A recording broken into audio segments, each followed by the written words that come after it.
Welcome to Checking In, a Lodging DEI chat. I am Orrin Stewart, your studio host. We have a great episode in store for you tonight. Stay tuned. We'll be right back.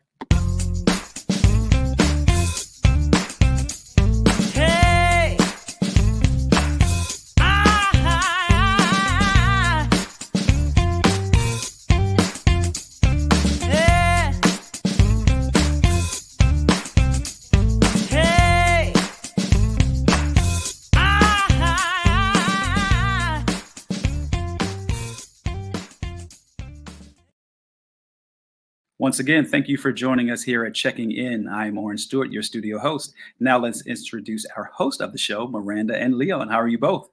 Hi, great. How are you?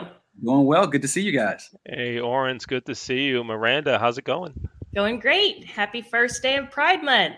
Yes, right indeed. on. Indeed, Summer, it is. Summer is here. It's, All right. Yes, indeed. You all have a great show. Thank you. Right. Thank you. Thank you. So, Miranda, here we are. We've got a live show. We got live action tonight, huh? I know. And I guarantee you one of my kids is going to come running in the room any minute. The dog's going to start barking. The doorbell's going to start ringing. It won't happen. It'll be smooth sailing tonight. It'll all be good. It's going to work out. Didn't you give warnings to everyone though before we went live? Did you give warnings to the neighborhood and everybody? Everyone has been told. Well, everyone has been begged. Everyone's been begged. Okay, that's right, because they might be watching. We wouldn't want them to think you told them, right? Yes, exactly. Now here's the thing. There's no racquetball tonight. That's why one of the reasons we were able to do the show tonight, because we didn't have racquetball this week at all. And Are you having withdrawals? I'm hurting. Yeah, let me tell you a quick story. Then we'll get to this. So when I left the folks at the Northeast Regional Rec Center where we run our racquetball program, I told them there's no racquetball this week, and they go, the entire week? Like, yeah, the entire week. There's no racquetball, and they said, are you okay? I'm like, yeah, I'm fine. I just want to take a week off. Some of the kids, some of the players, and some of the folks that work at the facility said, you won't make it a week. You won't make it a week. And a host of one of the shows that the Leon Thomas Group produces, his name is Michael Haney. His show, one of the shows we do with him is called Wake Up Baltimore. And we talk about all things positive, all things Baltimore. Mike, I've been trying to get him to come out and play racquetball. And he said he can make it Saturday. So I will be on the court Saturday at 11 o'clock. So if you're in the Baltimore area, anybody watching in Baltimore, why don't you come on by and join us for racquetball at the Northeast Regional Rec Center? So am I having withdrawals? Kinda, yes. Kinda, I am, yes. I'm so worried that you're not going to make it to Saturday. Wow, so that would mean tonight or tomorrow. And to find out about that racquetball program, go to racquetballrevival.com. Okay, enough about that. Miranda, tell us about tonight's guest. I'm really excited to meet him. Okay, our guest is amazing. I have been so fortunate to have him as a guest in my classes for several years now. And I think I've shared this with him, but I'll share with our listeners. So he comes in to speak to my class about contemporary issues in hospitality management. And afterwards, I had students just bombard me asking me for his contact information because they were so impressed and just really wanted to reach out with follow-up questions. And I had a student say to me, you know what, when he walked in, I was upset because I thought it was going to be just another old white guy. And he blew my mind, not just another old white guy. So I'm so glad that he is taking the time to be here with us today. All right. So why don't we go ahead and bring on our guest, Jay Litt. Hi, Jay. How you doing? Just fine. How you doing? I'm great. Thanks for being with us this evening. Thanks for being here. Good to be here. Good to be alive. Now, before we get into the real questioning, I read some things about you, and I hear that you play tennis, you're a tennis fan, that you like tennis, right? Well, actually, I'm much better at racquetball. So I'll be in Baltimore this Sunday, and Whoa, love to meet up with you. No, I'm kidding. I'm kidding. this. No, tennis is my sport. Take him Tennis, out of the show. Get him out of here. Episode over. listen, tennis creates the first word in racket ball. Just remember, Wow. we use a racket. We don't use a racquetball in tennis. So you're just kind of like next step from tennis. But that's okay. Oh, wow. Man, it's getting rough already. We're only 5 minutes into the show. 30 seconds into the conversation, it's getting rough already. Then they brought in pickleball, which is what is that? What is that? Racquetball without a wall. Forget about it. What is this pickleball stuff? Please get it out of here. There you Get go. it You outta have some here. common ground to bond over. Yes, we've got our bonding space already. Yes, just like that. And wouldn't it be great if in all conversations with everyone we meet that we could find that instant bond? Wouldn't that be great? Wouldn't the world be a much cooler place? What do you It's think? called love. Yes. It's yes. true. It's Yeah. just a matter. The other day I was traveling to Atlanta, and I tried an experiment because I was reading a book about love. And one of the things they said was, try smiling at people you don't know. And so I started doing that. And the people looked at me, they were looking at me with a sour look, and I smiled. And by God, they smiled back. So I just went through the whole day counting how many smiles I could create. And I lost count. Yeah. So there you go. There you go. Nice. I Very nice. like it. I like it. I like it. Go ahead, Miranda. I'll Thank step you. back. So I'm sure that many of our listeners are familiar with you and your awesome work that you've done throughout your very rich career. I'd love for you to, though, for anyone who's not familiar with some of the things that you've done, if you want to just tell us in a nutshell, who are you, what do you do, or what are you most proud of having done? I got to show you this. Can you see that? Yep. Okay. As part of my journey, that was the valedictorian graduation speech at Florida International University, first graduation 51 years ago. So my background is basically a person that comes from Queens, New York. I graduated with a degree in sociology and religion. I entered the U.S. Peace Corps, where I planted rice for 2.5 years in the jungles of Aklan, Kalibo, Panay Island, and started my career as a busboy dishwasher at the Fontainebleau Hotel. And during that time, I fell in love with the hospitality business. I'm sure we can get deeper into that and my insights into that. And I met up with a gentleman named Tony Marshall, who was the first, he's the assistant dean at FIU at a swimming pool in South Florida. He asked me what I was doing, and I said, you don't want to know, but what can you help me with? He said, how about a job? I said, good. I met Jerry Latin, first dean at FIU. There were no buildings at that time, just trailers. And he said, what kind of job do you want? I said, what can you offer? He said, how about a job in a hotel? You are in a hotel school trailer. Oh, I did. I had a night busboy job at the Fontainebleau, moved into a daytime job at the Fontainebleau in event management. And then he asked me if I wanted to go to school at FIU. And in 1972, I entered the very first program at La Primera Casa. It was the first building at FIU. And there were 13 professors. I already had a degree. I was able to graduate in 12 months with a degree in hospitality management. And Dean Latin actually single-handedly got me into the training program at Sheraton. And I went to a training program. I went to the maitre d' in Dallas, and from there to Puerto Rico, where I met my lovely wife, who I'm married to now for 49 years. And I renovated the Puerto Rico Sheraton. And I began a long career. I spent 12 years with them, general manager of the St. Regis in Manhattan, general manager of Sheraton Brickell Point.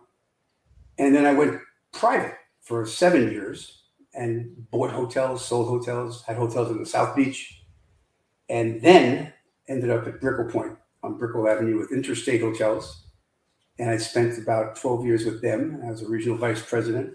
And they were bought and put together a 230,000 room consortium of hotels, of which I became the executive vice president of operations. We were bought by Blackstone, and I continued on and became a EVP of a startup, which was a asset management group and an ownership group of 7 hotels, and we grew to 36. And I renovated them all and left them and started a renovation company. And my lovely 37-year-old boy is working with me now. We have 18 projects going on, $80 million going on.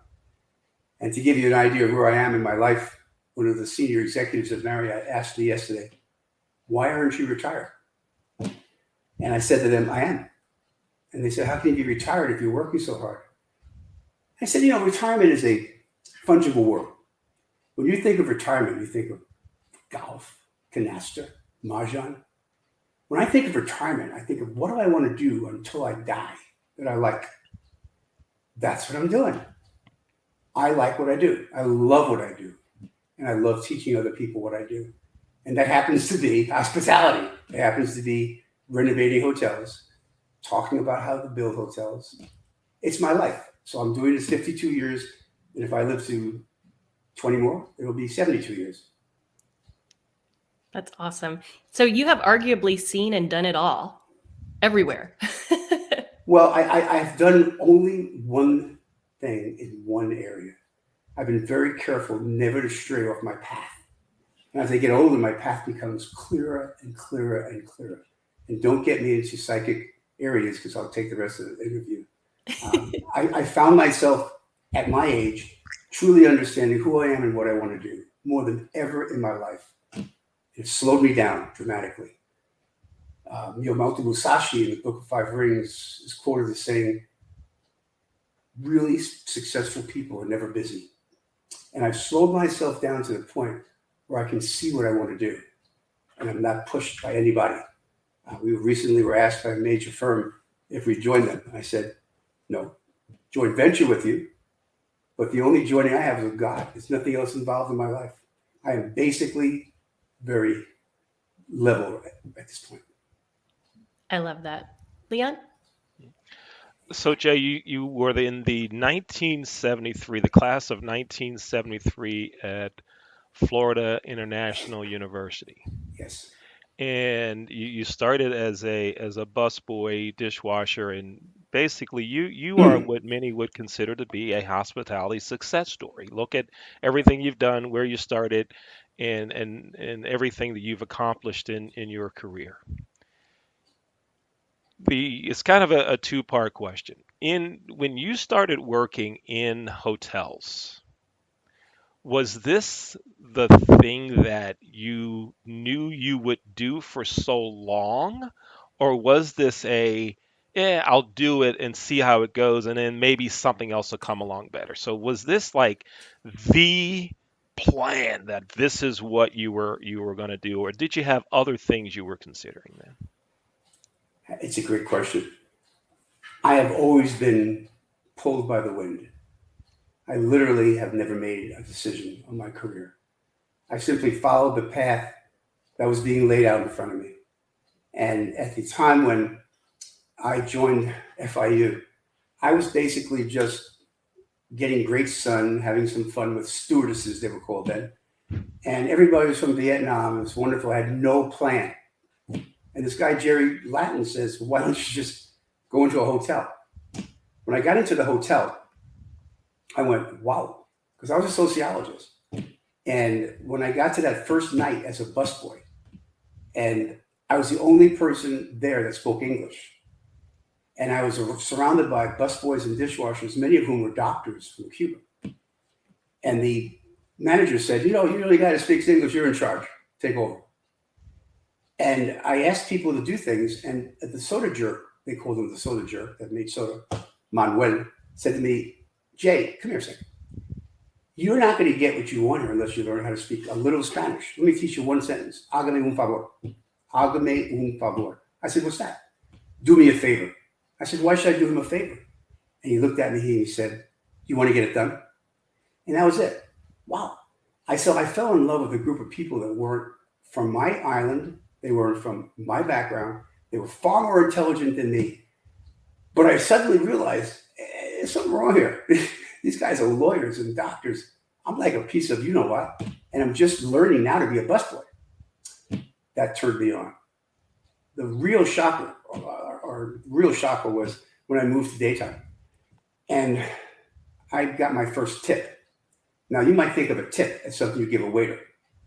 A tip is an English concept from the 1600s. It actually meant to ensure promptness, because in between rides on the carriages, you had half an hour to go to the bathroom and eat, and you gave a tip to ensure promptness before the meal, which is why we tip maitre d's. The day I got my first tip, I realized that I had in me to be servile. I had in me to be, I could crush my personality to get what I want done. And that changed my entire life. And I'll talk about how that changed my attitude towards DEI as well. But it changed my entire life because I realized I did not have to be a prince. I could be a pauper and act like a prince. And I loved it. Mm-hmm. I love that. Speaking of DEI, so throughout your career, I know you mentioned that you found yourself early on in a position where you perhaps were the minority. How have you seen diversity, equity, and inclusion change in higher levels in our industry throughout your career, or have you seen it change? Well, I'll give you a little backup. In the, I went to a high school which was half African American and half white, and I was on the white side, as you can probably tell, and mostly Italian. When I left that environment, I went to college. It was severe racism. It was just horrible. I was at Bowling Green State University. There were probably 50 African American students. It wasn't a pleasant place. I went then to Parsons College in Fairfield, Iowa. And at that college, I read a book called Black Like Me. Blew my mind out of the water. And I took a look around and said, got some problems here. And I wrote a whole bunch of articles for the newspaper under a foreign name, explaining why cities were burning and what's going on. I was dating a girl from West Indies. I took her to a high school, a New Year's Eve party. She wasn't allowed in. I suddenly realized there's a lot going on here. And after that, I went to the Peace Corps, and I went to the Philippines, and I didn't have a real touch of diversity until I went to FIU. FIU at that time was whatever it was. But my job when I got into the industry, and your question, Miranda, is over the years, have I seen a change? So let me tell you what I think, because you did ask me to come here anyway. So whether this is a popular thing I'm going to say or not, what I realized when I got into the hotel industry back in 1972, it's an industry of servility. It's an industry of servants. It's an industry based upon being a servant. And when I realized I was a good servant, I knew I could make a lot of money in this industry. But I had to be a servant while I was doing it. So my first 30, 40 years, I was basically a servant. Yes, sir, what do you want? I wasn't on the other side. And early on, when I was on the committee that helped stop the boycott in Miami back then, you know, I was sent to 6 different high schools, Liberty City, Opelika, and I spoke to audiences of all Black students, juniors and seniors. And I was looking at them, and they were looking at me. I wasn't shocked. I was used to dealing with large groups of African Americans because of my background. But I sensed there was something wrong. And what was wrong was I was asking them to think about coming into the hotel business when their parents may have been in positions that they considered servants, maids, housemen, busmen. And it was a big leap for me to say to them, nah, don't worry about that. You're going to come in the hotel business and you're going to become a manager. Didn't work. Wasn't good. It was hard. And I think it's still sort of hard. But we're making, I see strides. I think DEI and the inclusion and diversity, just the awareness has been huge. My first job as a resident manager at the Sheraton Park Avenue, 1976-ish. Very luxurious hotel. I served under the first woman general manager in the history of the hotel business in a major hotel. Her name was Jetta Brenner. Yeah, her name was Jetta Brenner. And she brought me in, and she asked me what I would think of being the resident manager to a woman general manager. I looked at her, I said, what a wild question. Well, what would be the big difference here? What's the difference? Jenna was more interested in the sheets at the time, or the Haagen-Dazs ice cream. I was more interested in how much money we're making and fighting the union. But it showed that at that point in 1996, there was one woman general manager in hospitality. And the second one came in to Washington. I remember her as well. It was incredible. And, 50 years later or 40 years later, the first thing I did when I started talking about DEI was how do we get more women into positions of authority? Because they have an incredible ability to run a hotel. It's a different dimension. So there is a difference. I mean, you might have two highways next to each other. One is called a woman's highway and a men's highway. They manage differently. And they manage differently because of their abilities.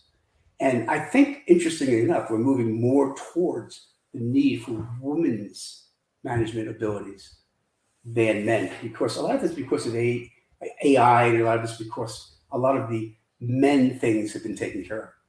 Now we're talking about what is left, what is for the women's side of it, to make this a more holistic industry, a softer industry, an industry with less people that are managing.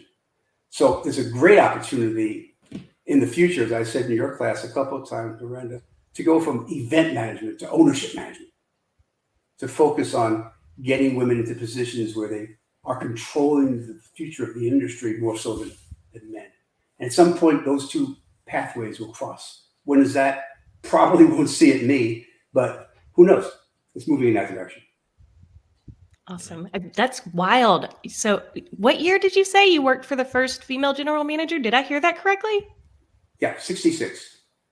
Wow. 96 or 96. I tell you, it's terrible. My mind is freaking out. No, it's actually about 76. Because 79, I became general manager of St. Regis. So it was 1976. And that was the first GM of a major corporate hotel. Wow. That's wild. Go ahead, Leon. Wow. Yeah, it's crazy. Right? Yeah. So, let me ask you this. So when you approached that group of African Americans and asking them to come to work in the hotel business, and you mentioned that their parents were maids and busboys and so forth. At that time, were there still some hotels that did not allow blacks to stay in those properties? At that time, yes.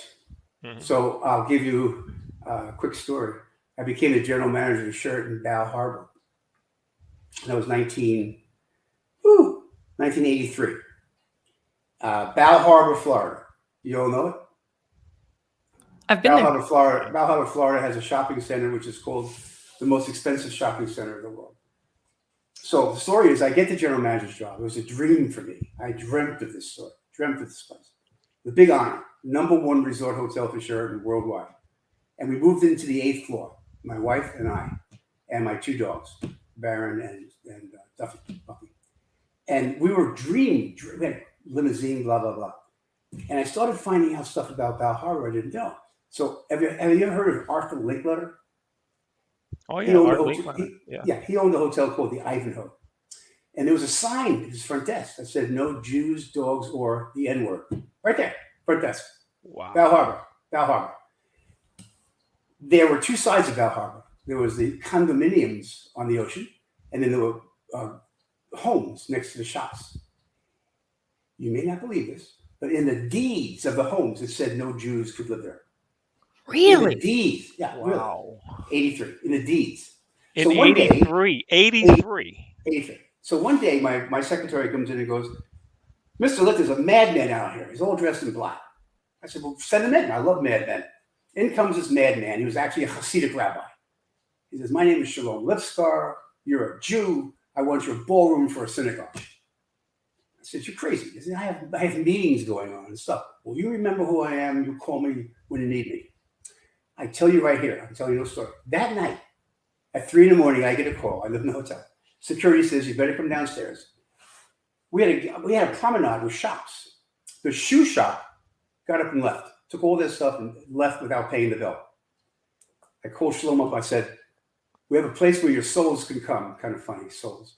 I said, he said, I'm going to have the first service Friday night. And he did the first service of the Shul of Bal Harbor in my shoe shop.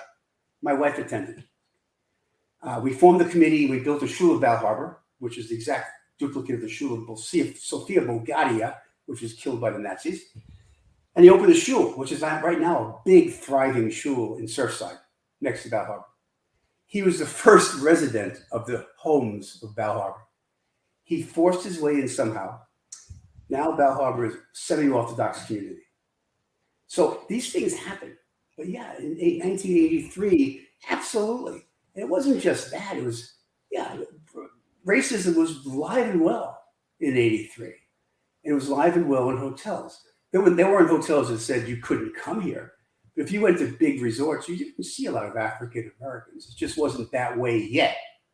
And the hotel business, as you may or may not know, we have about 4 or 5 distinctive departments in our hotels.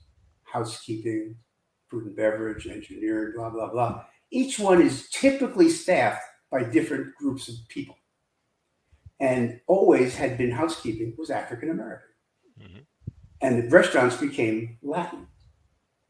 And the housekeeping changed. It went from African American to Latin. Now it's Haitian.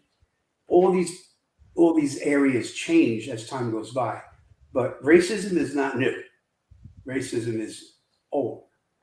Always been there, always will. And it's just a matter of our working through it in hospitality. And I have some ideas about how that works in hospitality that we can discuss as well. That was actually going to be my next question. You have seen monumental change. What do you think we need to do right now, today, to continue to push the needle? Dignity. You need to give people dignity. It's great to say DEI, but that first word should say dignity. When you have a group of people, 35 women or men, who are attending to guest rooms, they're forced to wear a uniform, which immediately indicates that they are maid, even though we changed the name to room attendant. The question is, what can we do in our industry to give these people dignity and raise that job to the same job as a bank teller? It's not impossible, but it takes time. It means when I go to a hotel, I own hotels, and right now I'm renovating 20. I walk in there and I say, they say, what do you want to see, our guest room? No, I want to see your employee cafeteria. It will tell me who they are. It will tell me what their integrity is like. We have the right in our hotels to take positions which have been historically at the bottom of the rung. They're always going to be that way, but raise them up in dignity to where they are at the same level as a bank teller or a person that works at Saks Fifth Avenue. And how do you do that? Well, you first have to accept the fact that it's a problem. That's tough. If you can get someone to accept that, well, then you raise the level of the cafeteria. You change their uniforms so they're incredibly interesting and better. You make sure their locker rooms are who you are. I don't think you've been through many hotel locker rooms, but it's terrible. So if I am not forced, but if I get a job at the lowest pay possible, except maybe in New York City, but I'm at the low rung of the building, and I'm making up rooms. I'm cleaning up vomit. I'm cleaning bathrooms. And that night you go home. There's your family. Hi, Mom. How was your day? Well, how was your day, Mom? It wasn't spectacular. It was kind of shitty. It's a job. So how do you make that job better? Dignity. If you can give that job dignity through better uniforms, better locker rooms, better cafeterias, better information to them, make them part of the staff, not just part of the back of the house. Maybe we have a possibility in hospitality. And isn't it funny that the word hospitality is even used when we're in this situation? It should be de-hospitality. There's two sides of this. There's our guests and there's the people who serve the guests. Until we realize that the people that serve the guests have to be closer to the guest side, we're going to have non-diversity. non-inclusiveness. That makes sense? That makes a ton of sense. Absolutely. Yeah. Leon, you look like you have thoughts. Yeah. You know, Jay, have you met Craig Poole? Are you familiar with him? Have you met him at all? I think I know the name. Craig Poole is the president of Reading Hospitality. They run a DoubleTree in Reading, Pennsylvania. And Craig Poole was the person that hired me for my first job in the hotel business. He hired me as a night auditor at the Hampton Inn Pittsburgh Airport. I know. And Craig has your thoughts on how to take care of your team members, your employees, whatever term we're using, mirror what you just talked about. And so my first experience as a line level employee was Craig, who has the same thoughts as you. And so when I worked with Craig, I thought that treating employees the way you just described was the way it's done. That was my first experience. I thought that's what it is, right? Then when I went to work with other managers and other companies and I saw different ways of handling things, I'm like, well, wait a minute, why are they doing it that way? And I would bring ideas and say, no, you're really supposed to do it like this. You're really supposed to do it like this. What Craig said is boom, boom, boom. You're supposed to do it this way. And people are looking at me like I was the knucklehead in how to take care of people. So I stayed in touch with Craig, and now he's managing the ownership group. He's in charge of the DoubleTree in Reading, Pennsylvania, and I was at his hotel last year. And I walked in the door, and I just looked around, and I went, I see Craig. I see dignity in the employees. I see the staff. And I started having conversations with them, and they were telling me how great it is to work there and to work for him.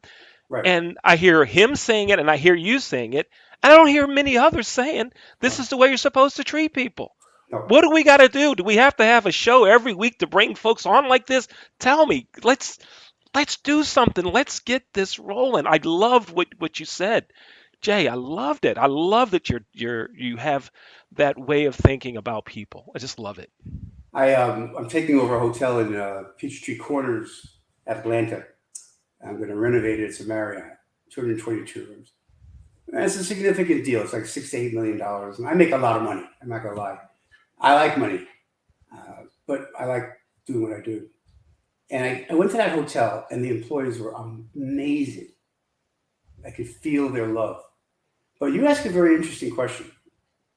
And that question is almost a very deep understanding about why people buy hotels. So I'm going to tell you why people buy hotels. It's not because they like hotels. They like cash, C-A-S-H. 95% of the people that own hotels are not hotel business people. They're people that love cash. Hotels make cash. And to make the cash, guess what? You got to hold them for 5 years, 3 to 5 years. So think about this. Think if you're an employee in a hotel, and every 3 to 5 years, everyone you know goes away. All the management goes away, owners go away, and you're sitting there going, when do I go away? What kind of stability is that? That's number one. Number two, when you look at why hotels make money, there's two areas, food and beverage and rooms. How do we make the third category?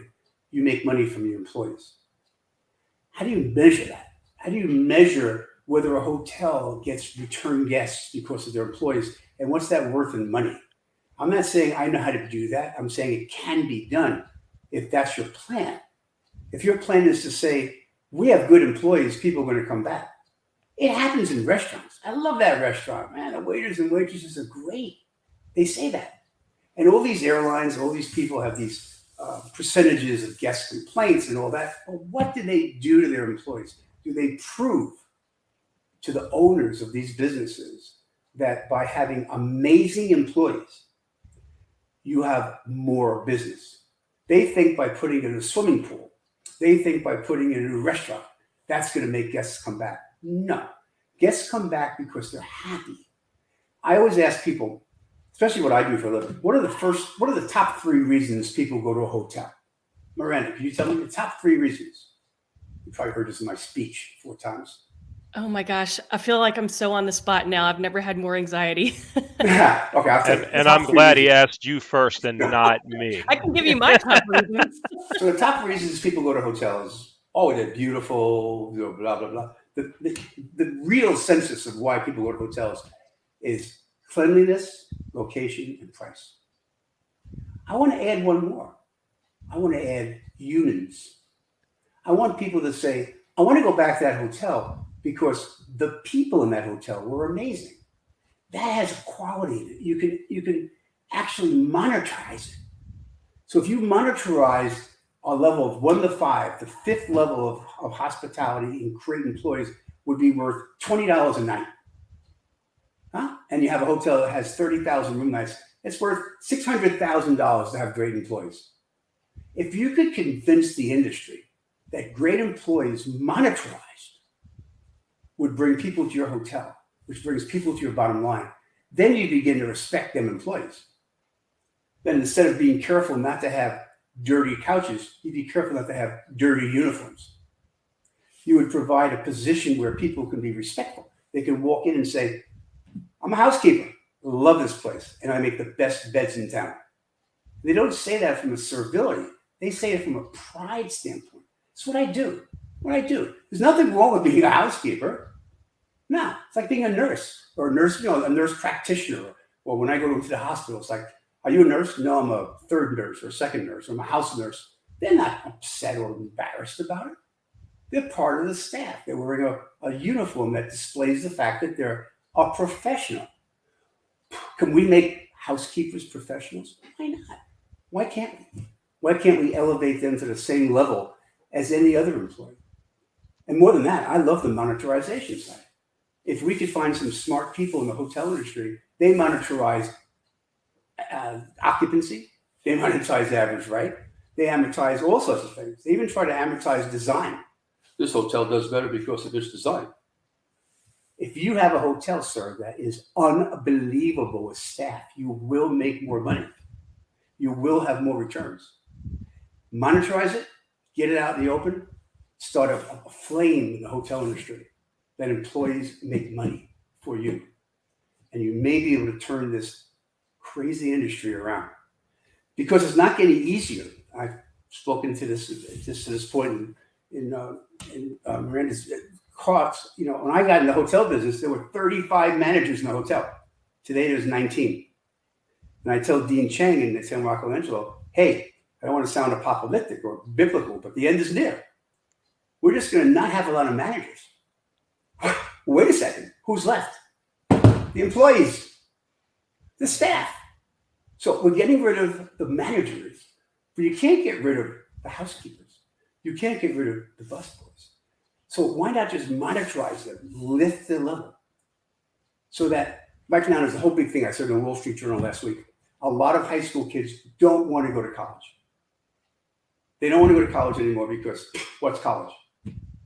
They want to become maybe a carpenter or a plumber, or they want to have a trade.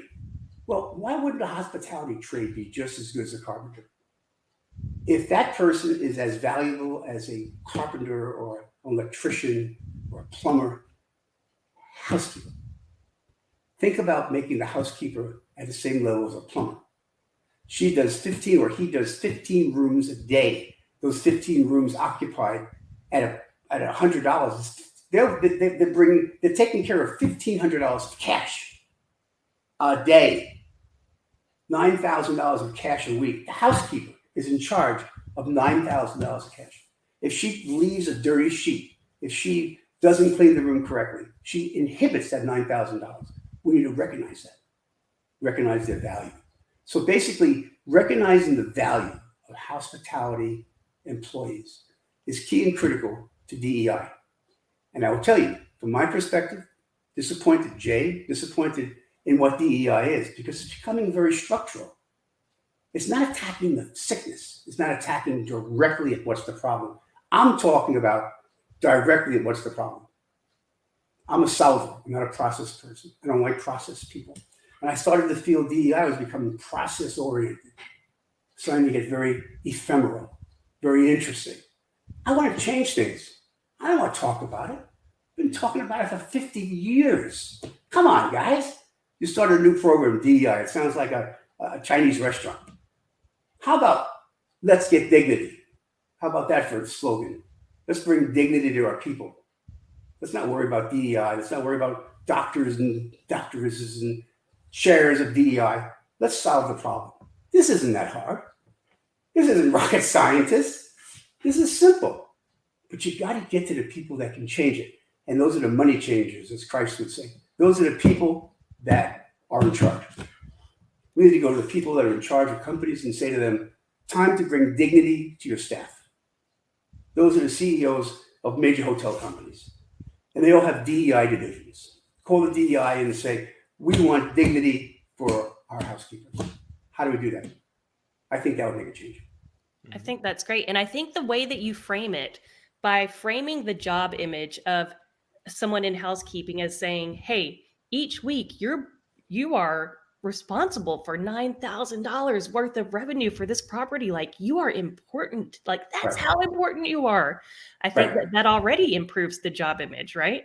Already adds dignity to the job image. Right. The front desk clerk checks him in, checks him out, never sees him again. The housekeeper sees him every day. The salesperson they see the wedding. They don't see the wedding people every day. You can change the life and stay of a guest by your attitude when you see them in the hallway. When they turn and say, hi, good morning, boom, immediately you go, wow.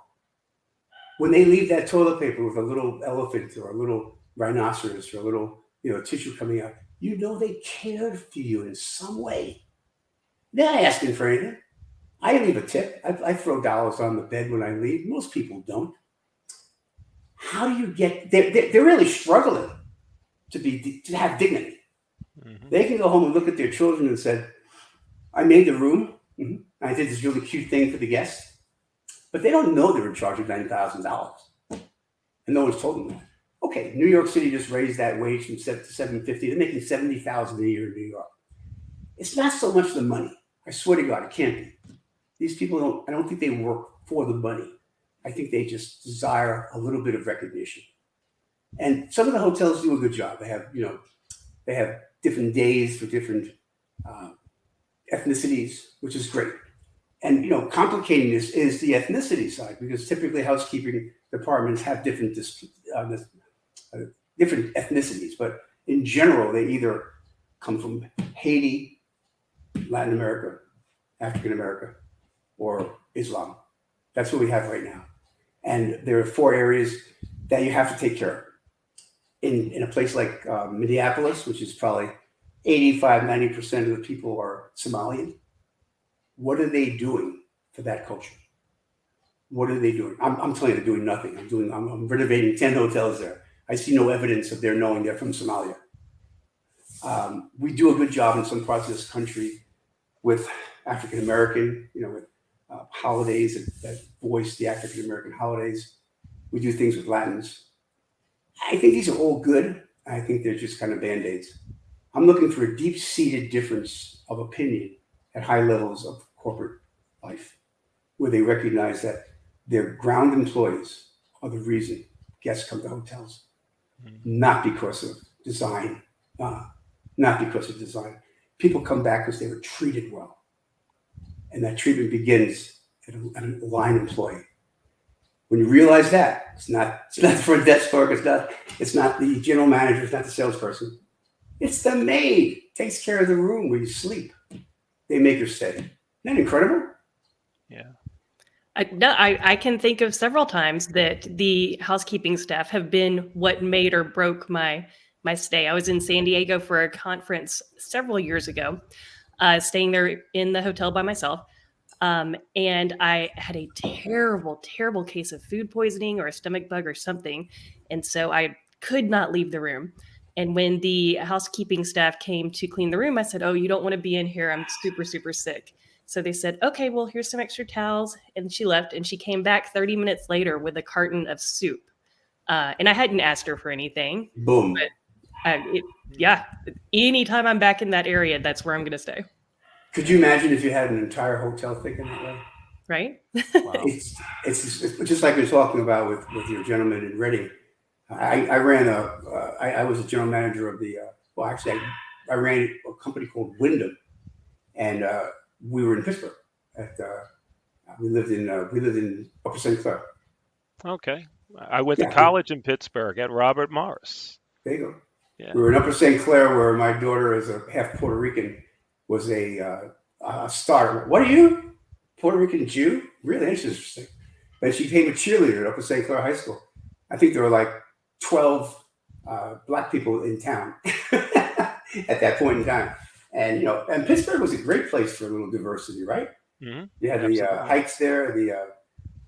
Anyway, I don't find this difficult to do, but after 52 years in the business, I find it somewhat boring that they haven't done it. And I'm not sure how we change it, because you have to change the raison d'être. You have to change the reason why people do business. You have to get them from saying we make business to make money, from saying we make business how we make money. We have to change the thinking that people come to hotels because of design, from people come to hotels because of the people that are in the hotel. Mm-hmm. If we can do that, even 50% of it, it changes things. How do you do that? Well, you got to have one guy, two guys stand up. It's not Seta or Palua, or any of the CEOs, and believe this. All of these companies, I have been in major companies.